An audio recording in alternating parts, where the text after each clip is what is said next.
Cada vez mais a gente ouve falar de iniciativas sociais com foco específico em mulheres, na população negra, nos povos indígenas, em pessoas LGBTQIA+.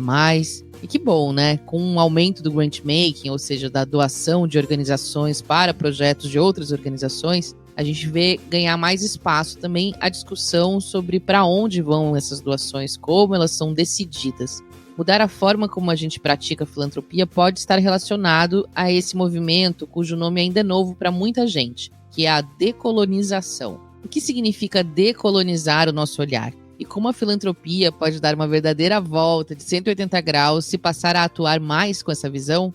Hoje a gente vai receber aqui o Cássio Aoki e a Jéssica Gonçalves da Ponte a Ponte para conversar mais sobre isso. Eu sou a Roberta Faria. Eu sou o Arthur Lobac. E a decolonização da filantropia é o tema de hoje no Aqui se faz, aqui se doa.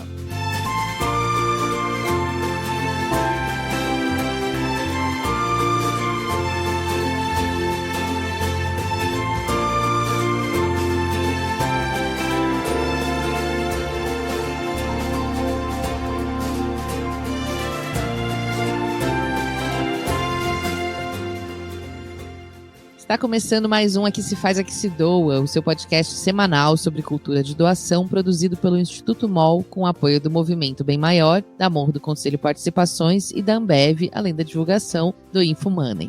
Hoje a gente vai falar de um assunto que é bastante complexo e até por isso eu já digo aqui, não somos especialistas nele. Já vamos pedir desculpas. É um tema que ainda é muito pouco debatido fora do ambiente acadêmico, mas que tem começado a surgir nas conversas sobre filantropia. A gente se insere nesse contexto, a gente não vem da academia com os conhecimentos que o Cássio, nosso especialista aqui de hoje, tudo por exemplo, tem. Bom, voltando então, vamos tentar deixar esses conceitos mais simples no curto espaço de tempo que a gente tem aqui. Para começar, você deve estar imaginando, decolonização tem sim a ver com colonização. Geralmente, na língua portuguesa, a gente usa o prefixo des ou de para dar o sentido contrário a uma palavra. Por exemplo, ligar e desligar, arrumar e desarrumar, fazer e desfazer. No caso do tema de hoje, tem a ver com o contrário também. E aí você que está nos ouvindo pode perguntar, então por que decolonial e não descolonial? Bom, as duas palavras são utilizadas pelos estudiosos do tema, você vai encontrar ambas por aí, mas descolonial se contrapõe ao conceito de colonialismo, enquanto decolonial diz respeito ao conceito de colonialidade.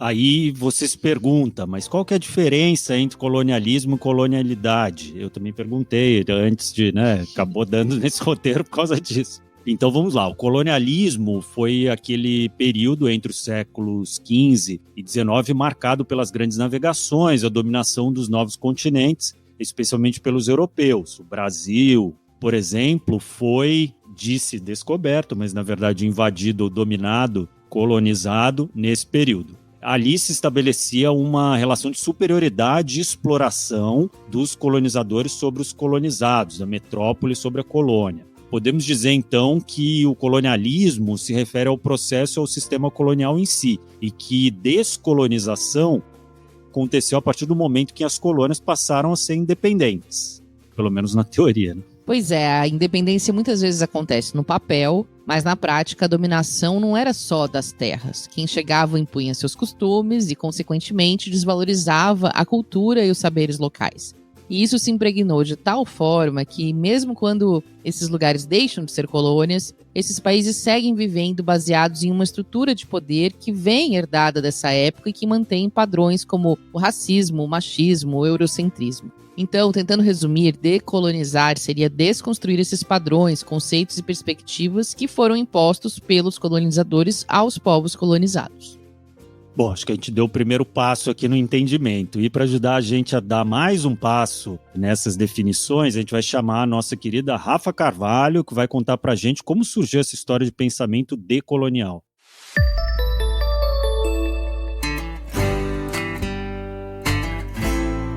Olá, pessoal! Bora lá que hoje a aula é em dose dupla. Eu não vou trazer só um, mas dois termos que estão bastante relacionados entre si quando a gente fala de decolonização, que é o tema do episódio de hoje. São eles o pensamento decolonial e a colonialidade do poder.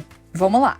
Eu vou começar falando do Walter Mignolo, que é um semiólogo argentino que já estudou bastante o pensamento decolonial. Ele diz que esse conceito tem a sua origem a partir do século XVI, por meio das lutas, ações e resistências contra padrões de poder que existiam naquela época. Isso, de alguma maneira, gente, foi tratado por vários pensadores nos séculos seguintes. Mas já trazendo para os nossos tempos, no século XX, essa ideia ganhou mais corpo com um grupo de 3 estudiosos, um tunisiano e 2 martinicanos, que ficaram conhecidos como a Tríade Francesa. Eles se tornaram porta-vozes no campo das ciências sociais de povos colonizados e se juntaram a um conjunto de autores que já vinham estudando o pós-colonialismo.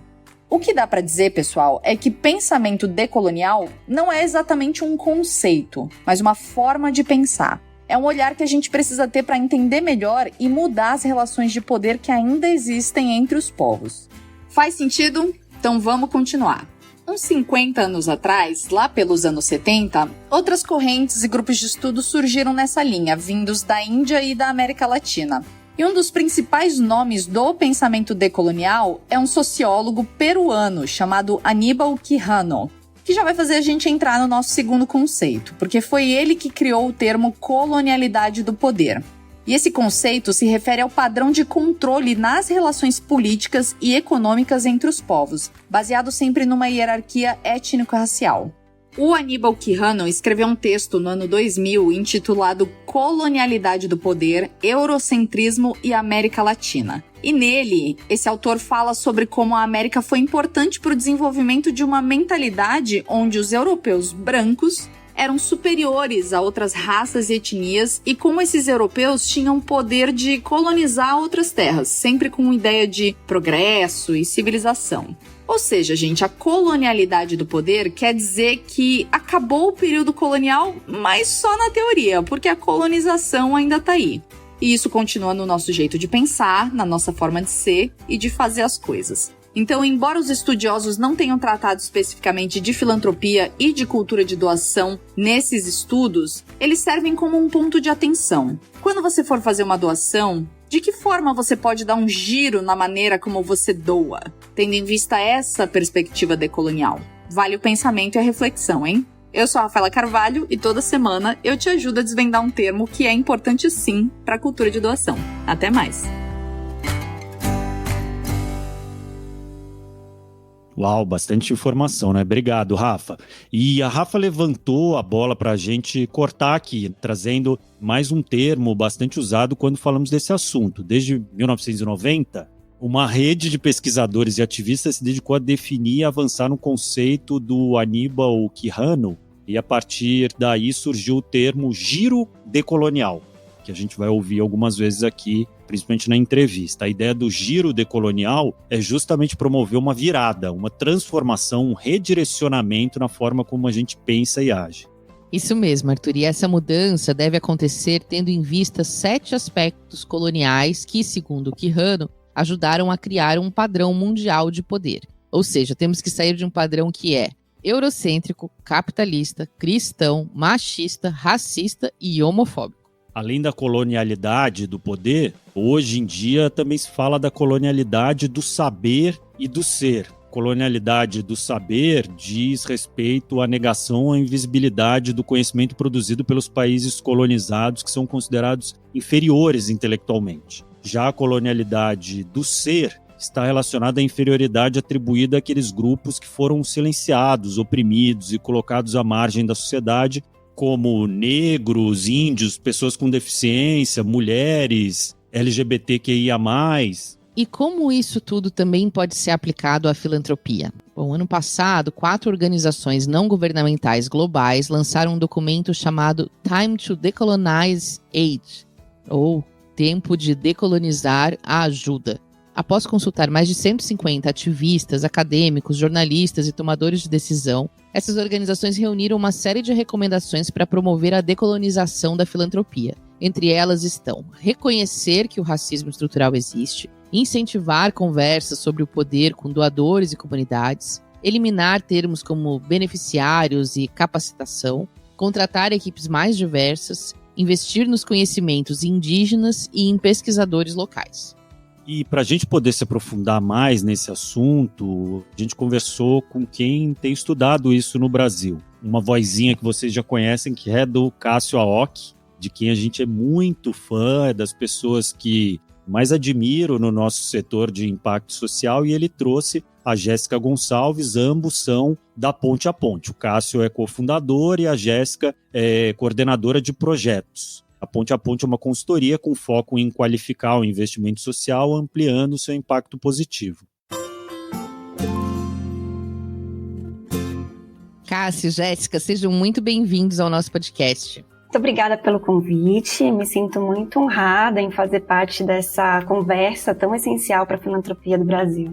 Oi, Roberta, oi, Arthur, muito bom estar aqui com vocês de novo, podendo trocar e aprender juntos. Gente, para começar, eu vou pedir para vocês contarem rapidamente sobre os estudos que vocês estão fazendo sobre filantropia decolonial, que é um tema ainda bastante novo por aqui. Perfeito, então vou começar e aí eu quero pedir de licença, né, para começar a minha fala me apresentando. Então eu sou Jéssica, sou uma mulher negra de 31 anos, que nasci e moro na Zona Norte de São Paulo. Iniciei minha vivência no setor social aos 16 anos, né, quando eu fui uma jovem apoiada por uma organização social chamada Cidade Escola Aprendiz. Depois migrei, né, para trabalhar no campo. E aí na minha trajetória profissional já tive do lado do financiador, então eu trabalhei por um tempo em uma organização que apoia, né, outras organizações com repasse de recursos diversos, né, não somente financeiro. E hoje eu atuo como coordenadora de projetos aqui na Ponte a Ponte. Bom, então eu acabei de apresentar minha monografia para a banca, né, para obtenção do título de especialista em projetos sociais e organizações do terceiro setor. E aí eu tive a satisfação também de ter o Cássio como professor avaliador da minha banca, então foi um desafio, né, apresentar para um professor e também para o meu chefe, então imaginem vocês. Enfim, minha monografia investiga a importância do apoio de entidades de filantropia e investimento social privado, às organizações sociais de base, né, para o desenvolvimento dos seus territórios. E aí eu trouxe esse recorte olhando para a Zona Norte de São Paulo. E a partir disso, né, dessa discussão, eu faço em cima do princípio da prática decolonial do campo. Então, só um resumão aí. Muito bom. Bom, como a Jay se apresentou, né, ela falou, eu também, eu sou o Cássio, Arthur muito gentil, né, disse jovem, mas estou aqui com meus 42 anos, eu sou homem, segundo o IBGE eu sou amarelo, cis, sou homossexual, casado com o Matheus, pai da Nina, suas 3 patinhas, e tô agora em processo de adoção. Eu sou nascido e criado lá na Casa Verde, na Zona Norte de São Paulo, fruto da escola pública, do pré até o doutorado. E hoje eu falo do lugar de sócio fundador da Ponte a Ponte, né, onde eu estou como diretor executivo, e foi a partir de vivências muito reais e concretas mesmas, né, e muitas reflexões críticas que a gente, por meio de acertos e erros na Ponte a Ponte, começou a estudar conceitos como de filantropia decolonial. Eu também sou professor de inovação social, né, e no meu doutorado eu estou pesquisando a sociedade civil atual a partir das mais diversas correntes e narrativas disputantes também, entre elas a da pós-colonialidade. Daí que eu chego aqui hoje. Bom, em um artigo que vocês escreveram sobre o tema, né, para a Rede Filantropia, junto com a Letícia Cardoso, vocês definem a filantropia decolonial como, daí vou botar aspas aqui, aquela essencialmente ativamente antirracista, feminista, antipatriarcal, não heteronormativa e realmente inclusiva por parte de todos os envolvidos. Mais ainda, uma filantropia que combata o racismo epistêmico e valorize os conhecimentos e saberes do sul global. Também uma filantropia de pensamento fronteiriço. Eu queria que vocês falassem um pouco mais sobre essa questão do sul global, né, que é um conceito que não é todo mundo que conhece, e da questão das fronteiras, quando a gente fala em decolonizar a filantropia. Maravilha.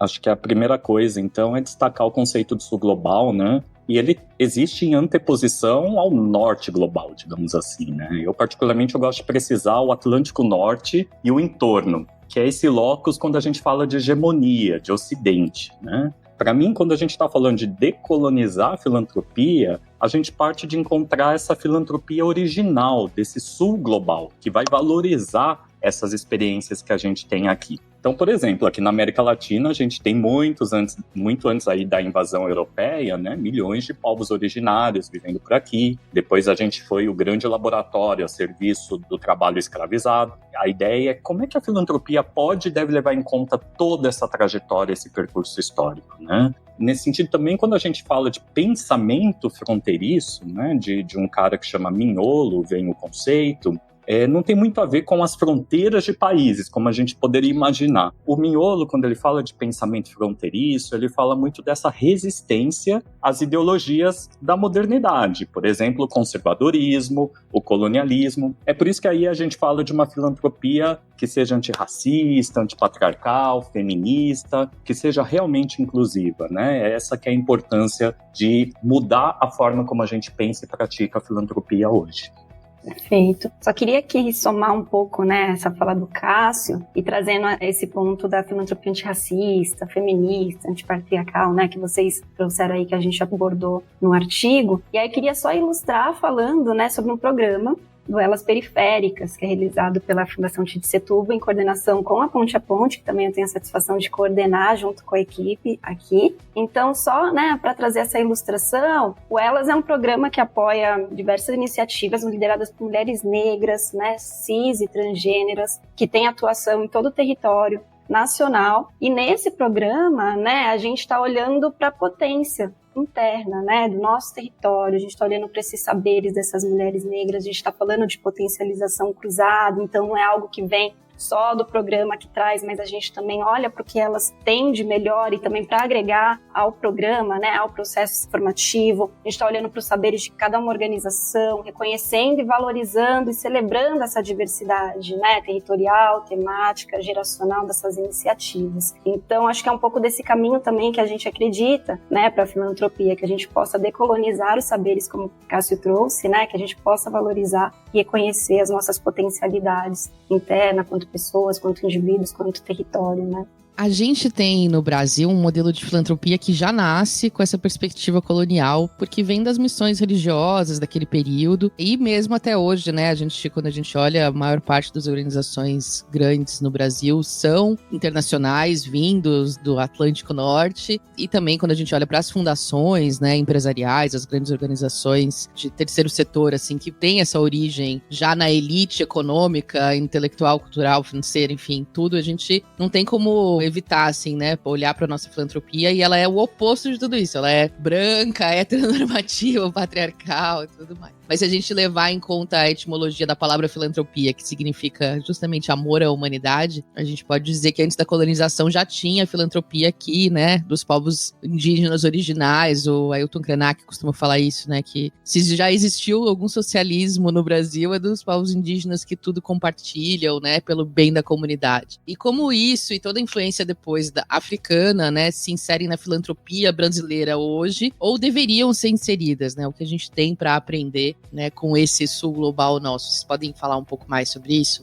Vou puxar um pouco aqui, trazendo um ponto que para mim foi bem caro quando eu estava fazendo a minha pesquisa, né, para o meu TCC, que foi encontrar na literatura essa origem, né, da filantropia antes da invasão portuguesa. Então a gente já parte desse ponto que a literatura começa a falar da filantropia no período colonial. Ignora tudo que vem antes, né? Antes da invasão portuguesa, como o Cássio bem trouxe ali na fala dele, e eu faço coro. Então, ignora o fato de existir já povos originários. E aí é isso, né? O amor à humanidade já era praticado com cuidado, com a doação do tempo, troca de recursos, bem viver coletivo, né? Isso, se a gente for olhar no pé da letra, é filantropia também. E aí, trazendo também a Ailton Krenak, que você trouxe na sua fala, ele diz também que o amor à humanidade, né, a humanidade é indissociável à terra, né, da natureza, e por isso podemos associar o estabelecimento de uma relação genuína entre indivíduo, né, a terra que nos cerca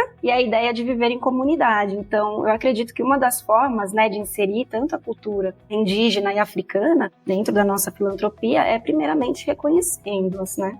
Eu concordo plenamente, como eu disse antes, né? Eu acho que é fundamental a gente resgatar e valorizar as formas de ser, de pensar e de poder do Sul global, né? Então, falar de filantropia decolonial, Roberto, como você mesma disse, é um paradoxo em si, se a gente leva em conta que a filantropia aqui no Brasil, tal como ela vem sendo praticada nos últimos 5 séculos, né? Ela é um projeto colonial, ela chega com as caravelas cabralinas, com a Igreja Católica, mas a gente precisa reconhecer toda essa história, todo esse processo anterior e posterior, inclusive, né, de pós-colonialismo aí após a invasão, digamos assim. Então, agora o que é importante também, acho que a gente saber que tudo isso está imbuído na nossa mentalidade. Todas, todos aqui, né? São séculos de história, de uma filantropia que vem sendo praticada de uma forma. Só que não significa também que não tem movimentos fronteiriços de resistência, né? Que buscam trazer novas abordagens, olhares, novos paradigmas, né? Inclusive para essa filantropia atual. Eu posso aqui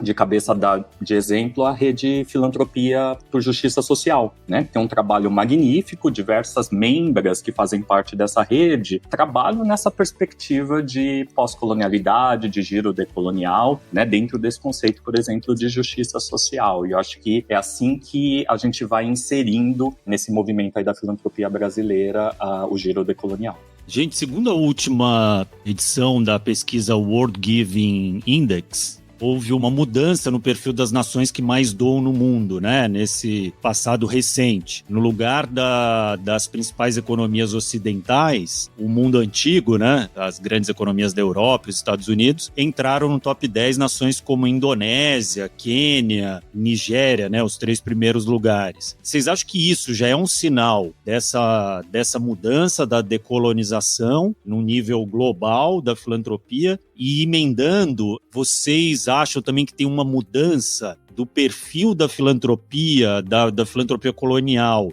mais assistencialista e tal, para um novo modelo mais... Aqui a gente costuma falar que são as ONGs mais profissionais, né? E tudo que tem um plano mais complexo de ação do que simplesmente aquela visão do rico dando esmola para o pobre ou cuidando do pobre. Isso é um sinal de decolonização também? Vou pegar aqui a primeira parte que você traz. Então, acho que assim, esses números, né, dei uma olhadinha também na pesquisa, mas eles estão associados muito diretamente com esse contexto pandêmico que a gente tem vivido nesses últimos anos, né? Então, esses países também de terceiro mundo, né, que escalaram nesse ranking, é porque os outros países que historicamente lideravam, né, eles tiveram um declínio, né? Então, a pesquisa também aponta que, por exemplo, Austrália, Reino Unido, enfim, eles tiveram esse declínio por conta do lockdown, né? Então tem isso também. E aí também tem um outro dado interessante que vale ressaltar, né? Que o Brasil, ele vai na posição 54 desse ranking, que ele sobe 14 posições, então de 2018 para 2021 a gente tem aí uma subida de 14 pontos aí, né? Do Brasil nesse ranking. Enfim, nesse contexto também avassalador que a gente está vivendo, de pandemia, que impactou, enfim, diretamente a economia, para a população, sobretudo de alta vulnerabilidade social, né? Então, não sei, que quando eu vejo esse número, eu não sei se eu consigo associar diretamente ao giro decolonial, né? Ou também celebrar tanto essa mudança de generosidade, né, que essa pesquisa aponta dos países, porque a gente está vivendo esse momento tão doloroso que é a pandemia e que está afetando diretamente essas nações de alta vulnerabilidade social, né? Não sei se o Cássio compartilha da mesma visão.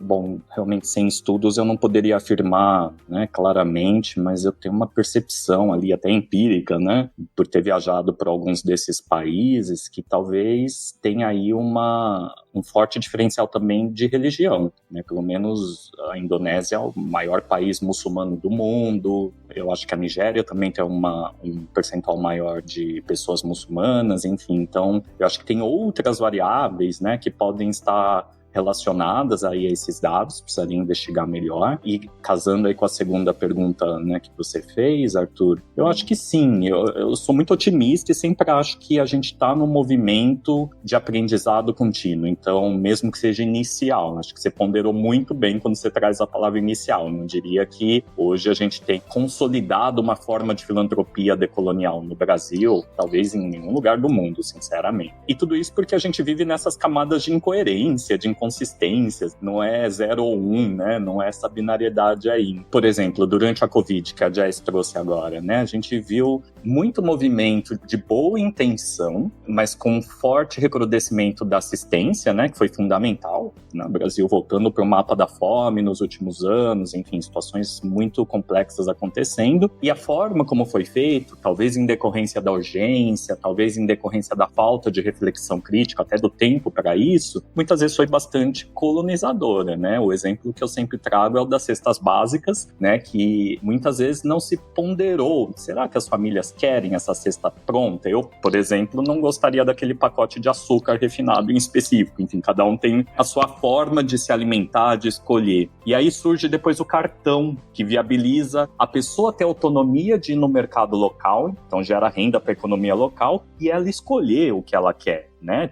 Tinha regras, se podia ou não, bebida alcoólica e tudo mais. Isso já é uma visão mais decolonial, de uma forma bem prática, do que você chegar, distribuir uma cesta básica sem perguntar se é o que as pessoas querem, consomem, sem ter essa emancipação, essa autonomia, né? Então, acho que isso aconteceu muito durante esse período da Covid. E o último ponto só que eu ressaltaria é essa questão de filantropia mais profissional. E aí a gente tem que tomar muito cuidado quando a gente está falando de dar um giro decolonial na filantropia e o que a gente está chamando de profissional. Muitas vezes o que a gente está chamando de profissional vem dessa perspectiva que, até em anteposição ao giro decolonial na filantropia, é chamada de filantrocapitalismo, que é essa visão mais de capitalismo, de Manhattan mesmo, de mensuração, avaliação, SROI, de números, retorno sobre investimento social. Então são visões de mundo, são paradigmas, não estou aqui para julgar, eu acho que todas as formas, inclusive, são super válidas e importantes para a gente causar mudança social, mas quando a gente fala de uma filantropia ou organizações da sociedade civil mais profissionais,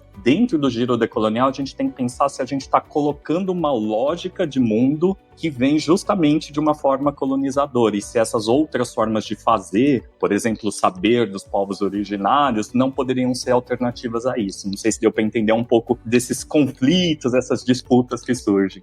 Perfeito. E no Brasil, agora mudando um pouquinho de assunto, a gente tem acompanhado esse debate crescente sobre a importância da diversidade, que virou uma palavra de ordem em todos os setores, né? Na filantropia, na economia, na cultura, enfim. Hoje, né, qualquer evento é imediatamente questionado. Está faltando uma mulher negra, está faltando uma pessoa com deficiência, enfim. Tem muito mais atenção para isso, para o que antes era normalizado, né? Esse debate em si já caracteriza, de certa forma, um início desse giro decolonial por aqui, né? E eu queria que vocês falassem da importância da utilização da terminologia para identificar essas ações. Acaba que banaliza algumas palavras, assim, né? Por diversidade, quando é apropriada pela publicidade, pelas empresas, ela pode acabar perdendo a sua importância, né? E seu real significado. E daqui a pouco talvez aconteça a mesma coisa com quando a gente fala de decolonial. Então, queria que vocês falassem mais sobre isso. Legal. É um ponto, enfim, que eu gostaria de ressaltar, né, dessa questão da diversidade, que realmente, como você bem trouxe, está sendo muito utilizado, publicidade e tudo mais, mas eu acho que é importante a gente olhar um pouquinho mais a fundo, não romantizar tanto, né, porque de fato já é um primeiro passo para esse giro decolonial.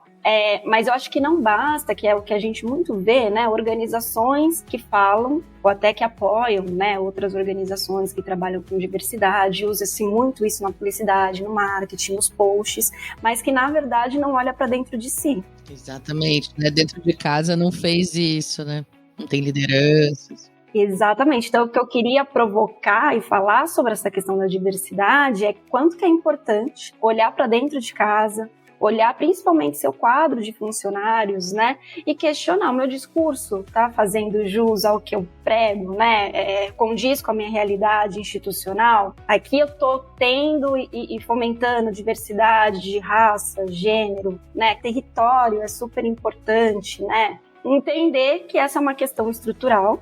Então a gente está falando aí, como o Cássio bem trouxe, né, de séculos, enfim, né, de mesmas pessoas ocupando os mesmos lugares, e a reflexão tem que ser feita em todas as áreas, em todos os níveis, né, desde aqueles, enfim, do chão, que estão aí no dia a dia, tá, não sei o que, até aqueles que estão no topo, né, que só vai lá e coloca com a caneta na mão e que toma a decisão. Então, em todos os níveis, a gente tem que olhar para dentro de casa e fazer essa reflexão. Então, eu queria tirar um pouco a diversidade desse lugar, que é só para se ver e tá no Instagram, entendeu? Mas que realmente acontece do lado de dentro. Eu também acho que, assim, a Jess diz tudo, né? Acho que a diversidade é um dos primeiros e mais relevantes passos, mas não é o único, e ela precisa ser praticada de fato, né? Dentro dessa mentalidade de giro decolonial, já que a gente está falando de decolonizar a filantropia, né? Então, desde que essa diversidade venha de fato para resistir a essa colonialidade do poder, do saber, do ser. E a gente tem iniciativas que são absolutamente relevantes aí, que são voltadas à diversidade, que contribuem para esse giro decolonial na filantropia. Lembrei aqui de um exemplo que acabou de ser lançada a lente preta para avaliação e equidade racial. É um manifesto de avaliadores negros, né? E que eles trazem, por exemplo, a importância de onde parte o olhar da avaliação, de quem diz que se está bom ou não, né? E se esse olhar não é inclusivo, se esse olhar, por exemplo, não é antirracista, se não vem de avaliadores e avaliadoras negras, por exemplo, tem um viés. Então, acho que essas iniciativas vão contribuindo para a gente ir tecendo essa narrativa de mudar a mentalidade da colonialidade. Perfeito, gente. Papo maravilhoso.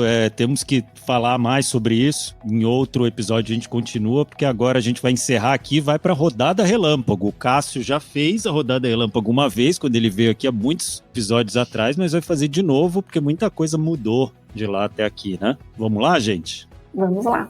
Beleza. A gente vai fazer 5 perguntas e vocês respondem com a primeira coisa que vier à cabeça. Jess primeiro, Cássio depois. Combinado? Qual foi a sua doação mais recente? Bom, eu sou adepta às campanhas de financiamento colaborativo, né? E a minha doação mais recente foi para apoiar uma amiga que passou um processo para estudar cinema em Cuba, mas não tinha recursos, e aí fez essa campanha, e aí eu apoiei, né, para ajudar a viabilizar esse sonho, esse projeto de vida, né, de uma mulher preta, periférica, que consegue chegar, né, nesse lugar e não pode ser impedida por conta de recursos. Então, essa foi a minha doação mais recente. Bom, a minha vai ser, logo que acabar o podcast, eu prometo, que tá aqui na minha listinha de to-dos, que é para uma organização que chama Scholars at Risk, que procura apoiar acadêmicos, pesquisadores, né, em prol da liberdade de pensar, de questionar, compartilhar ideias, e tem muitos acadêmicos sendo perseguidos na Ucrânia. Descobri recentemente essa rede, né, e fiquei bastante interessado em conhecer, fui estudar como era, e agora quero fazer essa doação hoje, inclusive. Qual é a vossa causa do coração? A minha causa do coração é, sem dúvida, a questão racial. E a minha é direitos humanos. O que vocês doam que não é dinheiro? Bom, acho que tempo, né, escuta, acho que é importante. Faço alguns processos de conversar com algumas organizações que eu conheço, né, para, enfim, trocar um pouco dessa experiência do dia a dia. Eu venho também da comunicação, não falei anteriormente, mas sou formada em comunicação e já fiz bastante mentoria, assim, com organizações do setor para falar um pouco sobre isso, e é doação de tempo e conhecimento. Eu vou com a Jess aí, escuta é o que eu mais faço de doar. Agora a gente tem aqui um desafio, que é: imagino que vocês convençam bastante gente a doar. Queria que vocês contassem aí como que vocês fazem isso. Qual que é o argumento matador, aquele que vocês usam primeiro para conquistar? Eu acho que vem um pouco dessa linha do que eu disse anteriormente, né, que doar não é somente recurso financeiro, porque acho que está muito atrelado a isso, né, dinheiro. Meu discurso é um pouco esse: você tem muito mais, né, não precisa ter ali monetariamente, mas você tem escuta, você tem tempo, então coloque isso a favor, né, se doe em primeiro lugar. Eu uso muito o argumento do propósito, né? Meus ancestrais chamam isso de Ikigai, né? De encontrar esse lugar aqui dentro da gente que nos preenche mais plenamente. Então, um exemplo muito claro foi com meu marido, que não tinha o costume de doar, e ele atua em prol de causas LGBTQIA+. E foi por aí que eu comecei, comendo pelas beiradas. Ele começou a doar para algumas organizações, casas que recebem pessoas trans, por exemplo. E hoje ele já vai doando. Falou: você já doou, né? Porque aconteceu lá no Nordeste. Então é muito bacana ver que isso realmente vai sendo incorporado no nosso jeito de ser, de fazer, de ser. E agora eu vou colocar vocês numa situação difícil, que é citar uma organização ou projeto que vocês admiram ou apoiam, fazer aqui o merchan delas. Difícil, tem que escolher. Eu vou falar então de uma organização chamada Bem Comum, que atua aqui na Zona Sul de São Paulo. Aqui não, sou da Zona Norte, mas na Zona Sul, lá na Zona Sul de São Paulo. É uma organização que trabalha com crianças e jovens, né, em situação de abrigo, que foram destituídas da família, estão em situação de alta vulnerabilidade social, né? Então, eles trabalham no processo de contraturno escolar, com educação, para estimular, né, inspirar esses jovens a alcançarem seus projetos de vida. Então, sempre focado na educação. É uma organização que eu tenho muito carinho, muito afeto, né? Já tive a oportunidade de estar junto também, apoiando de várias formas. E é aqui que eu gostaria de falar para que todos os ouvintes também conhecessem. É difícil mesmo, eu já pensei em várias, mas como é só uma e top of mind, eu vou falar do Potências Periféricas, né, que hoje eu sou conselheiro, é uma rede de coletivos periféricos, não é institucionalizado, bem horizontal, e que vem para discutir o acesso a recursos nas periferias e fomentar uns aos outros, os coletivos de uma forma bem de apoio e suporte mútuo, e inclusive muito em breve o Potências vai abrir uma campanha de arrecadação contínua, então agradeço a todas e todos que puderem doar e compartilhar aí com a gente. Gente, muito bom, sem palavras para agradecer, uma aula mesmo hoje, já convido vocês a, quando vocês quiserem voltar à casa de vocês, muito obrigado por trazer esse tema aqui pra gente. Obrigada. Só quero agradecer também, falar que adorei fazer parte dessa conversa. Fiquei honrada pelo convite e por aprender tanto também, mais um pouco aqui com o Cássio, que eu admiro tanto, conhecer vocês. Obrigada. Eu também agradeço muito, fico muito feliz de poder compartilhar. Também estou aprendendo dia a dia, não me considero nada especialista no tema, e todas as reflexões que vocês me trouxeram aqui já vai ficar latente ao longo de todo o dia. E aí eu aproveito também para dizer que a gente está organizando na Ponte a Ponte, no dia 3 de maio, um seminário sobre confiança na filantropia, que é uma palavra fundamental quando a gente fala de promover um giro decolonial na filantropia. A gente acha que ainda está num nível muito abstrato, e esse seminário vai propor uma ferramenta de trabalho. Todo mundo aqui que doa, que faz filantropia, possa utilizar de forma aberta e refletir sobre como é essa relação que você tem em termos de confiança com os donatários e as donatárias. Convido todo mundo a participar. Muito bom. Excelente. Excelente. Tema para outro podcast. Muito bom, querido. Obrigada, gente. Caramba, demais esse papo, né? E é uma alegria pra gente poder trazer aqui no podcast um assunto que, como o Cássio falou, não é novo, ele existe desde sempre, mas que só agora está sendo trazido à luz para o público em geral e é fundamental para a gente dar um novo passo e avançar na maneira como a gente faz filantropia. Com certeza, Roberta. Assim a gente vai ajudando a plantar mais sementinhas do bem no pensamento das pessoas. E por falar nisso, chegou a hora da gente conhecer a dica de hoje da Duda Schneider na coluna Merchan do Bem. O que você trouxe pra gente hoje, Duda?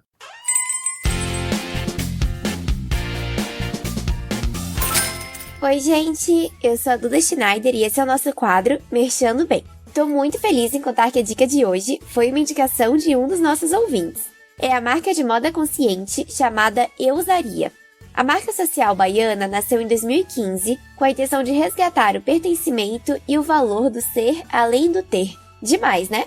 Além de pensar em toda a cadeia de produção com muito amor e responsabilidade, a venda de cada produto também contribui com a garantia de um dia de aula para um jovem protagonista através da parceria com o Instituto Aliança. O projeto é super completo e você pode acompanhar de perto e conferir todos os detalhes no site da Eusaria, o eusaria.com.br, além de, claro, garantir sua próxima pedra de moda por lá e contribuir com o projeto. Já são mais de 42 mil pessoas impactadas pela marca, que faz um trabalho muito próximo, realizando os eventos de entrega da doação e, junto com a doação, eles também levam carinho e atenção. Além de todos os detalhes do projeto, eles também divulgam as histórias dos beneficiados lá pelo site. Por hoje é isso, pessoal. Espero que tenham gostado. E se você também tem uma dica para compartilhar com a gente, manda no nosso Instagram, nas nossas redes sociais aí, que a gente vai ficar super feliz. Até a próxima! Obrigada, Duda. E para concluir aqui o nosso episódio, a gente falou antes da entrevista sobre o relatório Time to Decolonize Aid. E eu queria trazer aqui, antes da gente encerrar, a fala de um dos participantes da consulta que gerou o documento. Ele diz o seguinte, abre aspas, para aqueles que são mais impactados pela violência, Decolonizar a filantropia é produzir conhecimento, diagnosticar problemas e encontrar soluções.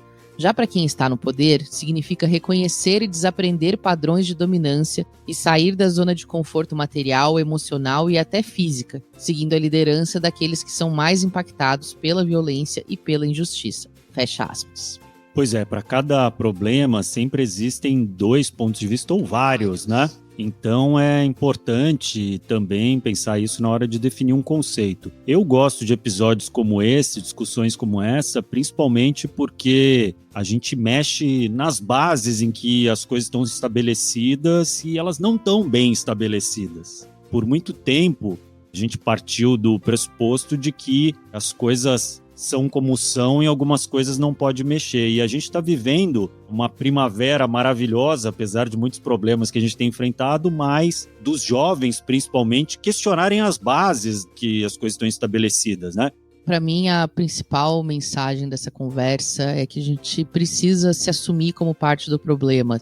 Tá em tudo, né, a visão colonial, né? Quando eu penso, por mais que a gente faça um trabalho muito bem intencionado no terceiro setor, aqui dentro do Instituto MOL e dentro da Editora MOL, quando você pensa nesses detalhes, assim, quantas organizações que a gente apoia que são do Sudeste, quantas que estão em outros territórios, quantas são lideradas por pessoas dentro desse padrão branco, heteronormativo, homens, palavras que a gente usa, né, como beneficiários, apoiados, atendidos, tem toda uma escolha de palavras que precisa ser repensada e a gente usa elas porque elas são as palavras padrão que as pessoas entendem para explicar o trabalho que a gente faz, mas são as palavras corretas para essa nova visão de mundo. Enfim, acho que a gente tem que se enxergar humildemente, por mais que a gente trabalhe no terceiro setor com a melhor das intenções para erradicar as injustiças e encontrar um mundo de mais igualdade, a gente tem que se reconhecer como parte da situação, do problema, dos privilegiados e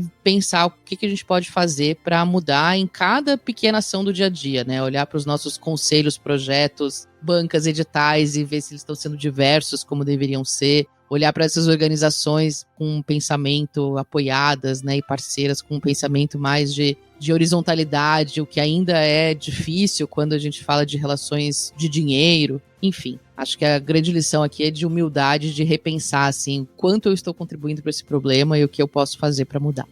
Por hoje é isso, pessoal. Mas o papo, como sempre, continua nas nossas redes sociais. Sigam a gente lá no Instagram, @Instituto MOL, no LinkedIn também, @Instituto MOL. E semana que vem a gente volta. Esse podcast é uma produção do Instituto MOL, com apoio do Movimento Bem Maior, do Morro do Conselho Participações, da Ambev, além da divulgação do Infomani. Esse episódio teve pesquisa e produção da Mônica Herculano. Belo trabalho, Mônica, parabéns. O roteiro final e direção são da Vanessa Henriques, arte da Gláucia Ribeiro, do Instituto MOL. As colunas são da Rafa Carvalho, da Duda Schneider, da Editora MOL. E a edição de som é do Bicho de Goiaba Podcasts. É isso. Até mais. Até mais.